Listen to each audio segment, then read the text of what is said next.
லிட்ரோ சமையல் எரிவாயு விலை குறைப்பு. தவணை முறையில் அரிசி வழங்கப்படுவதாக கூறப்படும் செய்திகளில் உண்மையில்லை. அமைச்சர் வசந்த சமரசிங்க விளக்கம். ஹெட்போன் அணிந்து வீதியில் நடப்போருக்கு எதிராக இனி நீதிமன்ற நடவடிக்கை, காவல்துறை எச்சரிக்கை. எமது அரசாங்கம் கல்வித்துறைக்கு முன்னுரிமை அளிக்கின்றது, அமைச்சர் சந்திரசேகர். தமிழக முதலமைச்சர் விஜயை சந்தித்த தமிழ் தேசிய பேரவையின் பிரதிநிதிகள்.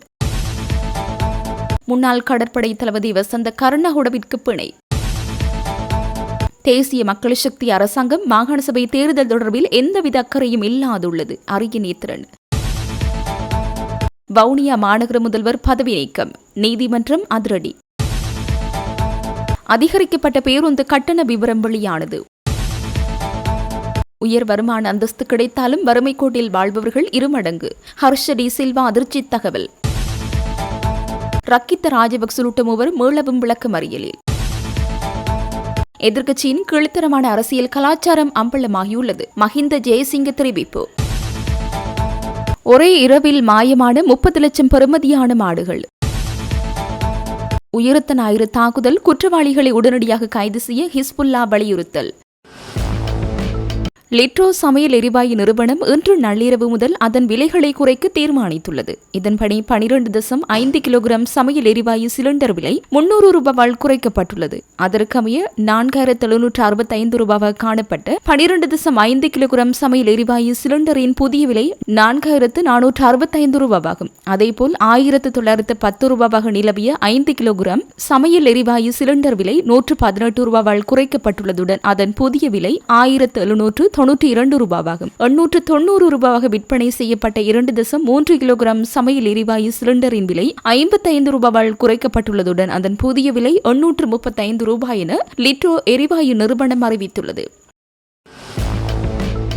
இலங்கையின் வடக்கு கிழக்கு தமிழர் தாயக பிரதேசமான ஈழத்தமிழ் தேச மக்களை பிரதிநிதித்துவப்படுத்தும் முக்கிய அரசியல் கூட்டமைப்பான தமிழ் தேசிய பேரவையின் பிரதிநிதிகள் இன்று சென்னையில் தமிழக முதலமைச்சர் ஜோசப் விஜயை தமிழ்நாடு அரசு தலைமைச் செயலகத்தில் சந்தித்து விரிவான கலந்துரையாடலை மேற்கொண்டுள்ளனர். இச்சந்திப்பின் போது ஈழத்தமிழ் மக்களின் பல்வேறு முக்கிய கோரிக்கைகள் அடங்கிய எழுத்து மூலமான கடிதம் ஒன்றும் முதலமைச்சரிடம் கையளிக்கப்பட்டுள்ளது. பாராளுமன்ற உறுப்பினரும் தமிழ் தேசிய பேரவையின் தலைவருமான கஜேந்திரகுமார் பொன்னம்பலம் தலைமையிலான 7 பேர் கொண்ட பிரதிநிதி குழுவினர் இச்சந்திப்பில் கலந்து கொண்டனர். இக்கலந்துரையாடலின் போது ஈழத்தமிழ் மக்கள் தற்போது எதிர்நோக்கும் அரசியல் மற்றும் மனித உரிமைகள் பிரச்சினைகள், இலங்கையில் ஒற்றையாட்சி அரசியலமைப்பு முறை ஒழிக்கப்பட்டு தமிழர் தேசத்தின் இறைமையை அங்கீகரிக்கும் சமஷ்டி அடிப்படையிலான அரசியல் தீர்வின் அவசியம், ஈழத்தமிழர் இனவழிப்புக்கு சர்வதேச சுயாதீன விசாரணை மேற்கொள்ளப்பட வேண்டியதன் தேவை, இந்திய ஈழத்தமிழ் கடற்றொழிலாளர்களின் பிரச்சினைக்கு நிலையான தீர்வு காண்பதற்கான நடவடிக்கைகள், இந்தியாவில் தங்கியுள்ள ஈழத்தமிழ்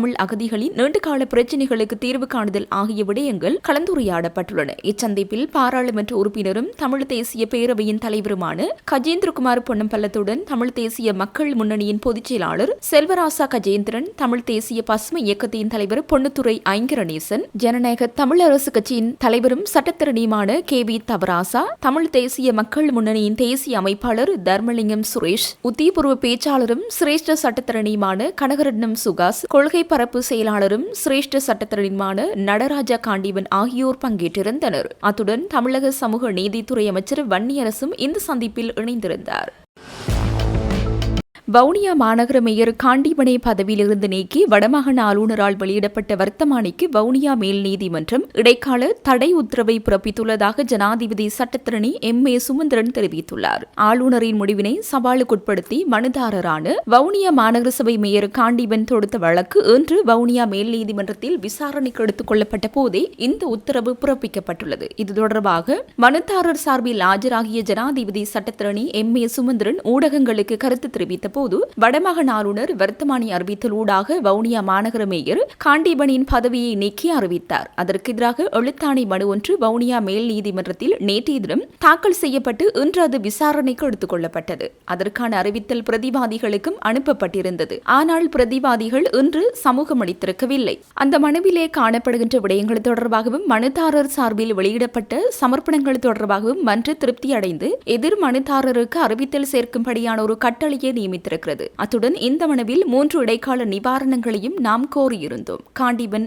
அவர்களை முதல்வர் பதவியிலும் அல்லது உறுப்பினர் பதவியில் இருந்தும் நீக்குகின்ற குறித்த வர்த்தமானி பிரசுரத்தை இடைநிறுத்தும்படியாக நாம் கேட்டிருந்தோம். அது இடைநிறுத்தப்பட்டிருக்கின்றது. இரண்டாவது, அந்த வர்த்தமானியின் அடிப்படையில் எதிர் மனுதாரர்கள் எந்த நடவடிக்கையையும் எடுக்கக்கூடாது என்ற ஒரு தடை உத்தரவும் வழங்கப்பட்டுள்ளது. மூன்றாவதாக, காண்டீபனை பிரதியீடு செய்கின்ற வகையில் இன்னும் ஒரு முதல்வரை தெரிவு செய்வதற்கோ நியமிப்பதற்கோ அல்லது உறுப்பினரை தெரிவு செய்வதற்கோ எந்த நடவடிக்கையும் எடுக்கக்கூடாது என்கின்ற தடை உத்தரவையும் கோரியிருந்த நிலையில் அது வழங்கப்பட்டுள்ளது. இந்த தடை உத்தரவுகள் தொடர்பாக வருகின்ற 15ஆம் தேதி எதிர் மனுதாரர்கள் நீதிமன்றத்தில் சமூகமாக இருந்து இதற்கான நிலைப்பாடுகளை தெரிவிக்கலாம். அதுவரை இந்த உத்தரவுகள் அமலில் இருக்கும் என்றார். மனுதாரர் சார்பில் ஜனாதிபதி சட்டத்தரணி M.A. சுமந்திரன் தலைமையில் சட்டத்தரணிகளான R. தயாபரன், கேசவன், சயந்தன் உள்ளிட்டோர் வழக்கை நெறிப்படுத்தியிருந்தனர்.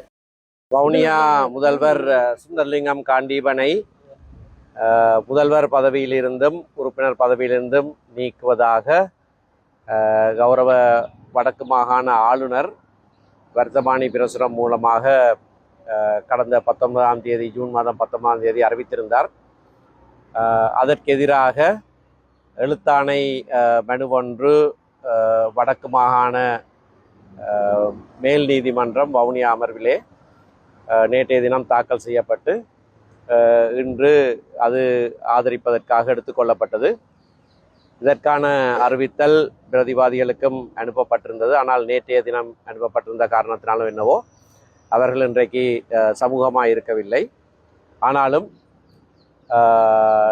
நீதிமன்றத்திலே இதனை ஆதரித்த போது இந்த மனு விலை காணப்படுகிற விடயங்கள் சம்பந்தமாகவும் மனுதாரர் சார்பிலே செய்யப்பட்ட சமர்ப்பணங்கள் சம்பந்தமாகவும் மன்று திருப்தி அடைந்து எதிர் மனுதாரருக்கு அறிவித்தல் சேர்க்கும்படியான ஒரு கட்டளை நியமித்திருக்கிறது. அத்தோடு இந்த மனுவிலே 3 இடைக்கால நிவாரணங்களும் கோரியிருந்தோம். முதலாவது, இந்த குறித்த வர்த்தமானி பிரசுரிப்பை இடைநிறுத்தும்படியாக, அதாவது திரு காண்டீபன் அவர்களை முதல்வர் பதவியிலிருந்தும் உறுப்பினர் பதவியிலிருந்தும் நீக்கிறதாக அறிவித்த வர்த்தமானி செயற்படுவதிலே இருந்து இடைநிறுத்தப்பட்டிருக்கிறது. இரண்டாவது இடைக்கால நிவாரணமாக அந்த வர்த்தமானியின் அடிப்படையிலே எதிர்மனுதாரர்கள் எந்த நடவடிக்கையும் எடுக்கக்கூடாது என்ற ஒரு இடைக்கால தடை உத்தரவு கோரியிருந்தோம். அதுவும் வழங்கப்பட்டிருக்கிறது. மூன்றாவதாக, திரு காண்டீபன் அவர்களை பிரதியீடு செய்கிற வகையிலே இன்னொரு முதல்வரை தெரிவு செய்வதற்கோ நியமிப்பதற்கோ அல்லது ஒரு உறுப்பினரை தெரிவு செய்வதற்கோ நியமிப்பதற்கோ எந்த நடவடிக்கையும் எடுக்கக்கூடாது என்கின்ற ஒரு இடைக்கால தடை உத்தரவும் கோரியிருந்தோம். அதுவும் வழங்கப்பட்டிருக்கிறது. இந்த 3 இடைக்கால தடை உத்தரவுகள் சம்பந்தமாகவும் நீதிமன்றம் வழங்கியிருக்கிற அறிவித்தல் சம்பந்தமாகவும் அடுத்த ஜூலை மாதம் 15ஆம் தேதி எதிர் மனுதாரர்கள் நீதிமன்றத்திலே சமூகமாயிருந்து இதற்கு எதிரான தங்களுடைய நிலைப்பாடுகளை தெரிவிக்கலாம். அதுவரைக்கும் இந்த இடைக்கால உத்தரவுகள் அமுலிலே இருக்கும்.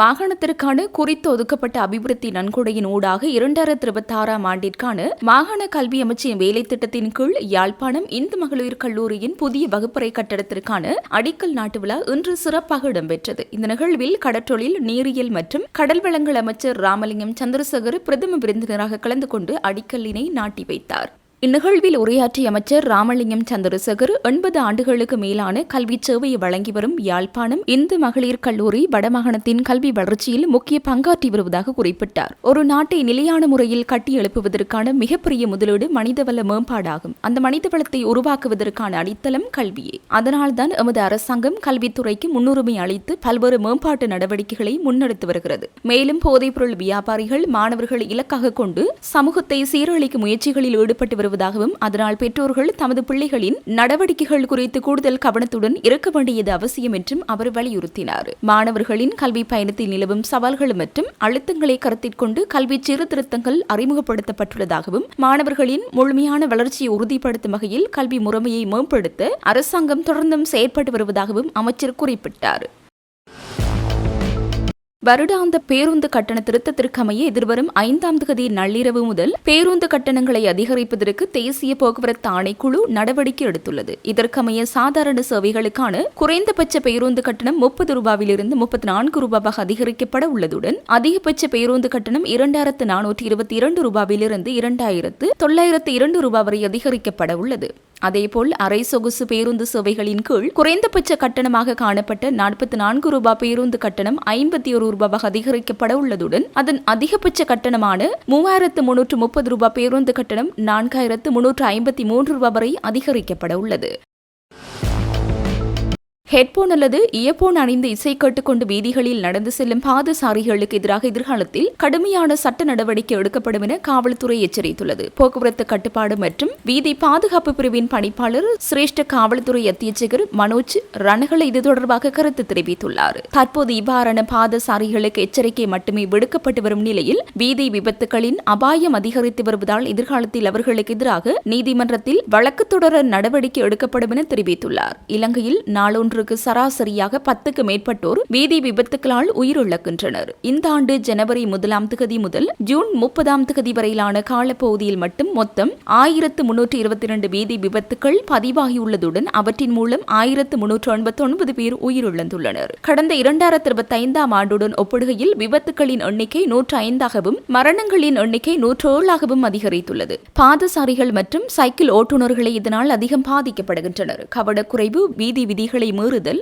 அதிவேகம் மற்றும் வாகனங்களை சரியாக பராமரிக்காமை போன்றவை விபத்துகளுக்கு நேரடி காரணங்களாகும். விபத்துக்களை குறைப்பதற்காக காவல்துறை அதிபரின் அறிவுறுத்தலின் கீழ் 3 கிலோமீட்டர் தூரத்திற்குள் பயணிக்கும் வாகனங்களின் வேகத்தை கண்காணிக்கும் நவீன கருவிகள் உள்ளிட்ட புதிய தொழில்நுட்ப முறைகள் மற்றும் விசேட தேடுதல் நடவடிக்கைகள் அறிமுகப்படுத்தப்பட்டுள்ளன. வீதி விபத்துகளுடன் தொடர்புடையவர்கள் எவ்வித பாகுபாடுமின்றி நீதிமன்றத்தில் முன்னிலைப்படுத்தப்படுவர். எதிர்காலத்தில் கடுமையான அபராதங்கள் மற்றும் ஓட்டுநர் உரிமைகளை ரத்து செய்யும் நடவடிக்கைகள் முன்னெடுக்கப்படும் என போக்குவரத்து கட்டுப்பாடு மற்றும் வீதி பாதுகாப்பு பிரிவின் பணிப்பாளர் சிரேஷ்ட காவல்துறை அத்தியட்சகர் மனோஜ் ரணகல தெரிவித்துள்ளார்.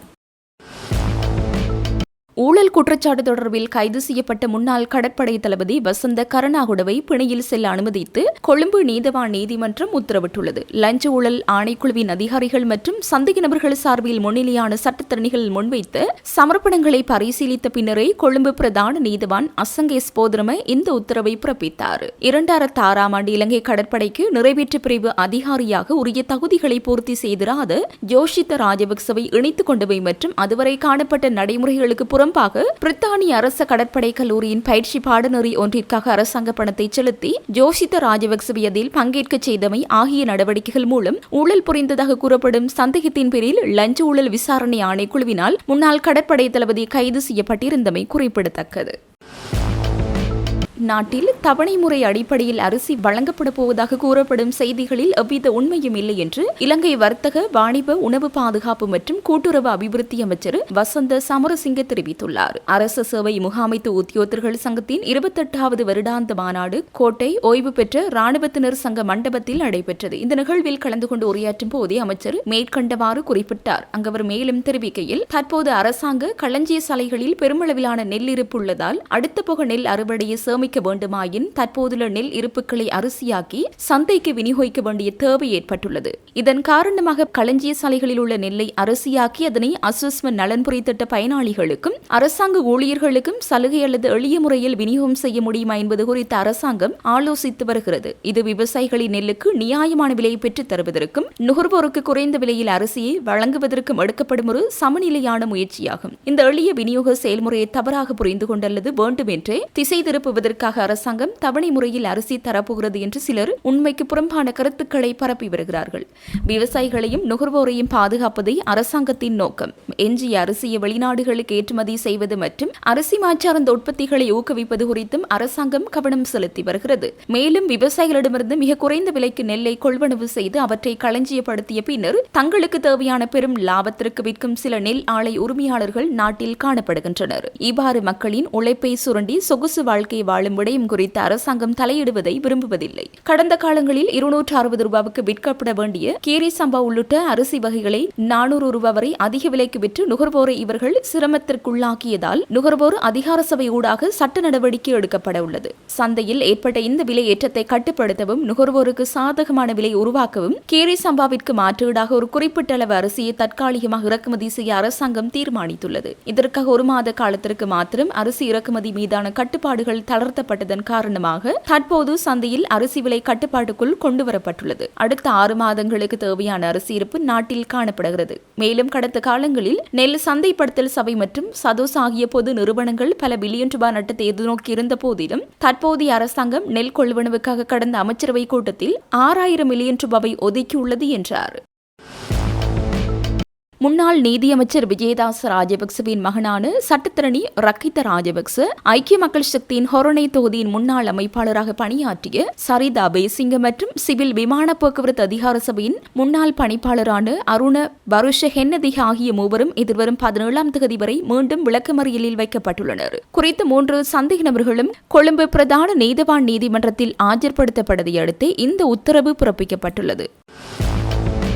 இலங்கை மீண்டும் உலக வங்கியினால் உயர் நடுத்தர வருமானம் பெறும் நாடு என்ற அந்தஸ்துக்கு உயர்த்தப்பட்டுள்ளது. எனினும் நாட்டின் எண்களுக்கு பின்னால் இருக்கும் கசப்பான உண்மை என்னவெனில் நாட்டில் வறுமை கோட்டின் கீழ் வாழும் மக்களின் எண்ணிக்கை 2 மடங்காக அதிகரித்துள்ளது என பாராளுமன்ற உறுப்பினர் ஹர்சடி சில்வா தெரிவித்தார். உலக வங்கியின் புதிய வகைப்படுத்தல் தொடர்பில் ஊடகங்களுக்கு கருத்து வெளியிடுகையிலேயே அவர் இதனை தெரிவித்தார். அவர் மேலும் குறிப்பிடுகையில் இலங்கையின் மொத்த தேசிய வருமானம் டாலர் கணக்கீட்டில் உலக வங்கியின் வரம்பை தாண்டியதன் காரணமாக நாம் 2வது முறையாக இந்த நிலையை அடைந்துள்ளோம். இதற்கு முக்கிய காரணம் 2023 மற்றும் 2024ஆம் ஆண்டு காலப்பகுதியில் டாலருக்கு நிகரான இலங்கை ரூபாவின் பெறுமதி 370 ரூபாவிலிருந்து 300 ரூபாவுக்கு வலுவடைந்ததை தவிர ஒட்டுமொத்த நாட்டின் உண்மையான பொருளாதார வளர்ச்சி அல்ல. கடந்த 2019ஆம் ஆண்டில் இலங்கை முதன்முறையாக இந்த உயர் நடுத்தர வருமான நிலை எட்டிய போது நாட்டின் மக்கள் தொகையில் வறுமை விகிதம் 11.5% காணப்பட்டது. அது மட்டுமின்றி உலக வங்கியின் உத்தியபூர்வ அறிக்கையின் பிரகாரம் 2019ஆம் ஆண்டுடன் ஒப்பிடுகையில் நாட்டில் போதிய உணவு பாதுகாப்பில்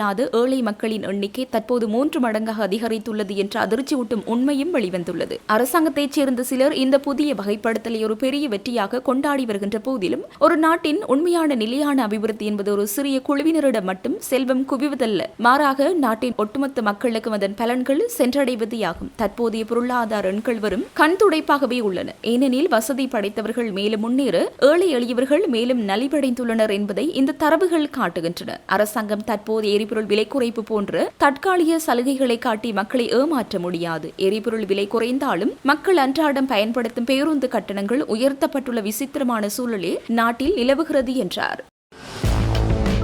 உயிர்த்த ஞாயிறு தாக்குதல்களின் பின்னணியில் உள்ள குற்றவாளிகள் எத்தகைய உயரிய அந்தஸ்து, பதவி அல்லது பொருளாதார பலத்தை கொண்டிருந்தாலும் அவர்கள் உடனடியாக கைது செய்யப்பட்டு சட்டத்தின் முன் நிறுத்தப்பட வேண்டும் என ஸ்ரீலங்கா முஸ்லிம் காங்கிரசின் பிரதி தலைவரும் நாடாளுமன்ற உறுப்பினருமான ஹிஸ்புல்லா வலியுறுத்தியுள்ளார். உயிர்த்த ஞாயிறு குண்டு காரணமாக முழு நாடும் பேரழிவை சந்தித்தது. குறிப்பாக கிறிஸ்தவ மக்கள் மிக மோசமாக பாதிக்கப்பட்டு உயிர்களையும் உடைமைகளையும் இழந்து இன்னும் ஆறாத வடுக்களோடு வாழ்ந்து கொண்டிருக்கின்றார்கள். மறுபுறம் இந்த தாக்குதலால் முஸ்லிம் சமூகம் ஒட்டுமொத்தமாக பாதிக்கப்பட்டதுடன் காத்தான்குடி பிரதேசம் பெரும் அவப்பெயரையும் பாதிப்பையும் எதிர்கொண்டது எனவும் குறிப்பிட்டார். அன்று ஏற்பட்ட அசாதாரண சூழ்நிலையால் எங்களது ஆளுநர் மற்றும் அமைச்சர் பதவிகளை எல்லாம் துறக்க வேண்டிய நிலை ஏற்பட்டது. வர்த்தக நிலையங்கள் மூடப்பட்டு பல ஆயிரக்கணக்கான கோடி ரூபாய் நஷ்டங்களை சந்தித்ததுடன் வீடுகளை விட்டு வெளியே வர முடியாத அளவுக்கு ஒட்டுமொத்த முஸ்லிம் சமூகமும் பல்வேறு துன்பங்களை அனுபவித்ததாகவும் தெரிவித்தார். அத்துடன் தற்போது ஜனாதிபதி அனுரகுமார திசாநாயக்கவின் தலைமையிலான அரசாங்கத்தின் கீழ் இது தொடர்பான விசாரணைகள் முன்னெடுக்கப்பட்டு வருகின்றன. எனினும் இந்த விசாரணைகளை முடக்குவதற்கு சிலர் முயற்சிக்கின்றனர். அதனை நாம் வன்மையாக கண்டிக்கின்றோம். இக்கொடூர தாக்குதலுக்கு முஸ்லிம் சமூகத்திற்கும் எவ்வித சம்பந்தமும் இல்லை என்பதை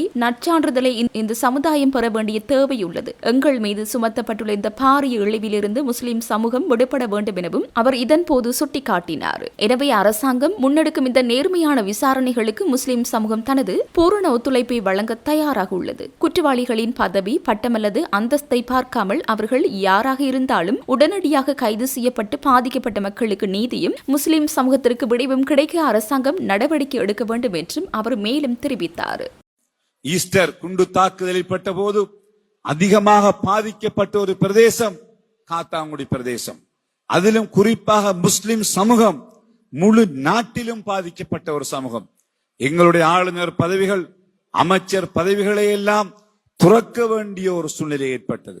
பல ஆயிரக்கணக்கான கோடி ரூபாய்களை நாங்கள் இழந்தோம். கடைகளை மூடி இருந்தோம்.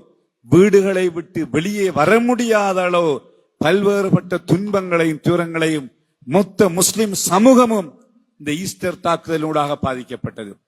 கிறிஸ்தவ மக்கள் எவ்வாறு மிக மோசமாக பாதிக்கப்பட்டு உயிர்களை இழந்து உடைமைகளை இழந்து பல்வேறுபட்ட துன்பங்களை துயரங்களை இன்னும் அந்த மக்களுடைய கைகளை இழந்து கால்களை இழந்து இன்னும் அந்த காயங்கள் ஆறாத நிலையிலே வாழ்ந்து கொண்டிருக்கின்றார்கள்.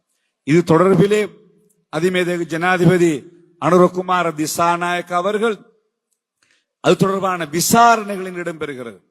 இந்த விசாரணைகளை முடக்குவதற்கு கூட சில முயற்சிக்கிறார்கள். நாங்கள் வன்மையாக அவைகளை கண்டிக்கின்றோம். இந்த விசாரணை இடம்பெற வேண்டும். அது யாராக இருந்தாலும் சரிதான், அவர் எந்த அந்தஸ்தில் இருந்தாலும் சரிதான், அவர் ஜனாதிபதியாக இருந்தாலும் சரிதான், அவர் என்ன பதவி வகித்தாலும் சரி, கடந்த காலங்களில் யாரெல்லாம் இதிலே பொறுப்புள்ளவர்களாக இருந்தார்களோ அவர்கள் உரியவர் கண்டுபிடிக்கப்பட வேண்டும். அவர்களுக்கு நீதியிலே தண்டனை கொடுக்கப்பட வேண்டும்.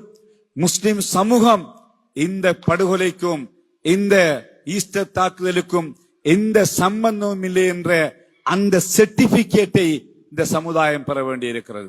ஆகவே அரசாங்கம் எடுத்து வருகின்ற இந்த விசாரணைகளுக்கு, இந்த முயற்சிக்கு எங்களுடைய பூரண ஒத்துழைப்பை நாங்கள் வழங்குவோம். அவர்களுடைய அந்தஸ்து, பதவி, பட்டங்கள், பொருளாதாரங்களை பார்க்காமல் யாராக இருந்தாலும் சரி அவர்கள் கைது செய்யப்பட வேண்டும். அவர்கள் விசாரிக்கப்பட வேண்டும். விசாரணைகளுக்கான தீர்வு கொண்டு வரப்பட வேண்டும். அதன் மூலம் முஸ்லிம் சமூகம் எங்கள் மீது சுமத்தப்பட்டிருக்கின்ற அந்த பாரிய குற்றத்தை, அந்த பேரை, அந்த இழிவை இந்த சமூகத்திலிருந்து விடுபடுவதற்கு அரசாங்கம் நடவடிக்கை எடுக்க வேண்டும். அதற்கு எங்களுடைய முழு பூரண ஒத்துழைப்பையும் முஸ்லிம் சமூகம் தருவதற்கு ஆயத்தமாக இருக்கிறது என்று கூறி இந்த நிகழ்வில் அழைத்து முல்லைத்தீவு குமுளமுனை பகுதியில் பல லட்சம் ரூபாய் பெறுமதியான எருமை மாடுகள் திருடப்பட்ட சம்பவம் நேற்று நள்ளிரவு இடம்பெற்றுள்ளது. சம்பவம் தொடர்பில் தெரிய வருவதாவது, குமுளமுனை ஆண்டான்குளம் பகுதியில் பட்டியில் கட்டி வைக்கப்பட்டிருந்த சுமார் 30 லட்சம் பெறுமதியான கிடாரி மாடுகள் மற்றும் பால்குடி மறந்த கன்று மாடுகள் அடையாளம் தெரியாத மாடு கடத்தல் கும்பலால் திருடிச் செல்லப்பட்டுள்ளன. இது தொடர்பில் பாதிக்கப்பட்ட பண்ணையாளர்கள் கருத்து தெரிவிக்கையில், தங்களது பகுதியில் தொடர்ச்சியாக மாடு கடத்தல் சம்பவங்கள் இடம்பெற்று வருவதாகவும் கடந்த ஆண்டுகளில் 16 மாடுகள் திருடப்பட்ட நிலையில் அது தொடர்பான வழக்கு இன்னமும் நீதிமன்றத்தில் விசாரணையில் இருப்பதாகவும் தெரிவித்தனர். இந்நிலையில் மீண்டும் சுமார் 30 லட்சம் பெறுமதியான மாடுகள் திருடப்பட்டுள்ளதால் தங்களது வாழ்வாதாரம் கடுமையாக பாதிக்கப்பட்டுள்ளதாகவும் சம்பவம் தொடர்பில் போலீசில் முறைப்பாடு செய்யப்பட்டுள்ளதாகவும் அவர்கள் தெரிவித்தனர். மேலும் இரவு நேரங்களில் வாகனங்களில் வரும் மாடு கடத்தல் கும்பல் மிகவும் திட்டமிட்டு மற்றும் சூட்சுமமான முறையில் மாடுகளை கடத்திச் செல்வதாக பண்ணையாளர்கள் குற்றம் சாட்டியுள்ளனர். தொடர்ச்சியாக இடம்பெற்று வரும் இவ்வாறான மாடு திருட்டுச் சம்பவங்களால் குமுளமுனை பகுதி பண்ணையாளர்கள் பெரும் பொருளாதார இழப்பை சந்தித்து வருவதுடன் சம்பவத்துடன் தொடர்புடையவர்களை விரைவாக கைது செய்து சட்டத்தின் முன் நிறுத்துமாறு கோரிக்கை விடுத்துள்ளனர். தேர்தல் காலத்தில் இனவாதிகள், படுகொலையாளிகள், அரசு நிதி மோசடியாளர்கள் அனைவரும் தம்முடன் ஒன்றிணைவார்கள் என்று தயாசிறி ஜெயசேகர குறிப்பிட்டுள்ளமை எதிர்க்கட்சியின் உண்மையான தன்மையை வெளிப்படுத்தியுள்ளது. இது இவர்களின் கீழ்த்தரமான அரசியல் கலாச்சாரமாகும் என தொழில் பிரதியமைச்சர் மஹிந்த ஜெயசிங்க தெரிவித்தார். கொழும்பில் இன்று இடம்பெற்ற நிகழ்வில் கலந்து கொண்டதன் பின்னர் ஊடகங்களுக்கு கருத்து தெரிவிக்கையில் மேற்கண்டவாறு குறிப்பிட்டார். அவர் மேலும் தெரிவிக்கையில், வெளியக காரணிகளினால் அத்தியாவசிய உணவுப் பொருட்களின் விலைகள் உயர்வடைந்துள்ளன, மக்களின் வாழ்க்கை செலவுகள் அதிகரிக்கப்பட்டுள்ளன என்பதை அரசாங்கம் மறுக்கவில்லை. வாழ்க்கை செலவுகளை குறைத்து மக்களின் வாழ்க்கை தரத்தை மேம்படுத்துவதற்கு உரிய நடவடிக்கைகள் எடுக்கப்பட்டுள்ளன. ராஜபக்சக்கள் நாட்டை வங்குரோத்து நிலைக்கு தள்ளினார்கள். பொருளாதார முயற்சிக்கு எவ்வித வழியும் இல்லாத நிலையில் இறுதி தீர்வாகவே சர்வதேச நாணய நிதியத்தின் ஒத்துழைப்பு பெற்றுக் கொள்ளப்பட்டது. நிலையான பொருளாதார முயற்சிக்காக கடுமையான தீர்மானங்களை செயற்படுத்த வேண்டியுள்ளது. பொருளாதார ரீதியில் இலங்கை தற்போது முன்னேற்றம் அடைந்துள்ளது என்பதை சர்வதேச நாணய நிதியம் உறுதிப்படுத்தியுள்ளது. ராஜபக்சக்களின் வங்குரோத்தான பொருளாதார கொள்கையினால் 2022 ஆண்டு காலப்பகுதியில் இலங்கை குறைந்த நடுத்தர வருமானம் பெறும் நாடாக அடையாளப்படுத்தப்பட்டது. ஆனால் தற்போது நிதி ஸ்திரத்தன்மையினால் இலங்கை உயர் நடுத்தர வருமானம் பெறும் நாடாக அடையாளப்படுத்தப்பட்டுள்ளது. நாட்டை வங்குரோத்து நிலைக்கு தள்ளிய ராஜபக்சக்கள் பொருளாதார முயற்சி பற்றி பேசுகிறார்கள். நாட்டு மக்கள் உண்மையை அறிவார்கள். இனிவரும் காலப்பகுதிகளில் அத்தியாவசிய உணவுப் பொருட்களின் விலை குறைபடையும். அதற்கான நடவடிக்கைகள் சர்வதேச மட்டத்தில் முன்னெடுக்கப்படுகின்றன. தேர்தல் காலத்தில் இனவாதிகள், படுகொலையாளிகள், அரச நிதி மோசடியாளர்கள் அனைவரும் தம்முடன் ஒன்றிணைவார்கள் என்று தயாசிறி ஜெயசேகர குறிப்பிட்டுள்ளமை எதிர்க்கட்சியின் உண்மையான தன்மையை வெளிப்படுத்தியுள்ளது. இதுவே அவர்களின் கீழ்த்தரமான அரசியல் கலாச்சாரமாகும். அரச நிதியை மோசடி செய்தவர்கள் மற்றும் படுகொலையாளர்களை கைது செய்யும் போது எதிர்க்கட்சியினர் கலக்கமடைகிறார்கள். புதிய கூட்டணி அமைக்கிறார்கள். இவர்களின் அரசியல் கூட்டணியை மக்கள் ஏற்கப் போவதில்லை என்றார்.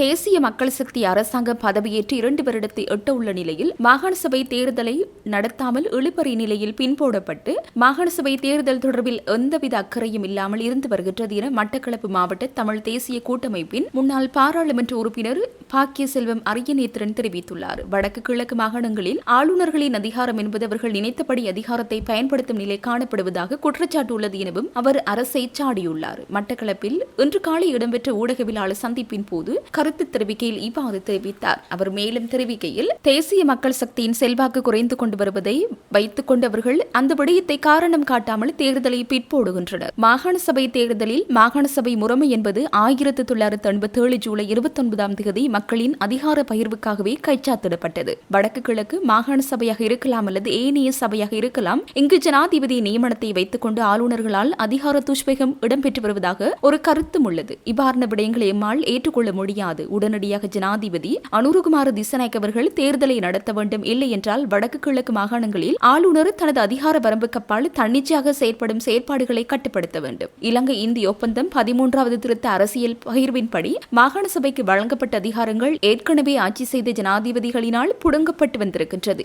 இப்பொழுதும் இந்த அரசாங்கம் மாகாண சபைகளுக்கு கீழ் இருக்கின்ற அதிகாரங்களை மத்திய அரசுக்கு கீழ் கொண்டுவரும் போக்கும் படிப்படியாக இடம்பெற்று வருகின்றது. மாகாண வைத்தியசாலைகள் விடயம் தொடர்பில் தொல்பொருள் விடயம் போன்றவற்றிலும் இப்பொழுது ஆக்கிரமிப்பு இடம்பெறுவதாக அறிய முடிகிறது. இது அபிவிருத்தி என்ற போர்வையில், அதாவது மத்திய அரசின் கீழ் நடைபெறும் அபிவிருத்தி தான் சரியான அபிவிருத்தி என்ற தவறான புரிதல்களை பரப்புகின்றார்கள். ஆகவே மாகாணத்தின் அதிகாரங்களை புடுங்கி எம்மால் மாகாண சபைக்கு போதிய நிதியினை ஒதுக்கும் போது அங்குள்ள மாகாண அரசாங்கம் அபிவிருத்திகளை மேற்கொள்ளும் என்பதையும் நான் சுட்டிக்காட்ட விரும்புகின்றேன். மட்டக்களப்பு மாவட்டத்தில் மிக முக்கியமான விடயமாக இருக்கும் பண்ணையாளர்களின் மேய்ச்சல் தரை பிரச்சினை மயிலத்தமடு மாதவனை மேய்ச்சல் தரைகள் என்றும் இழுபறி நிலையிலேயே உள்ளது. கடந்த மாதம் மாண்புமிகு ஜனாதிபதி வந்தபோது 1570 ஏக்கர் நிலத்தினை விடுவிப்பதாக கூறி சென்றாரை தவிர அதற்கான வர்த்தமானி ஏதும் வெளியிடப்படவில்லை. நேற்று முன்தினம், அதாவது 2 நாட்களுக்கு முன் கால்நடை மேய்ச்சலில் இருந்த பணியாளர்களை அப்போதிலுள்ள சிங்கள இனத்தைச் சேர்ந்த நில ஆக்கிரமிப்பாளர்கள் கத்தியுடன் வந்து அச்சுறுத்தி, நீங்கள் இங்கு வர வேண்டாம் என மிரட்டி அச்சுறுத்திய ஒரு சம்பவம் இடம்பெற்றுள்ளது. இதில் இன்னும் ஒரு விடயம் என்னவென்றால்,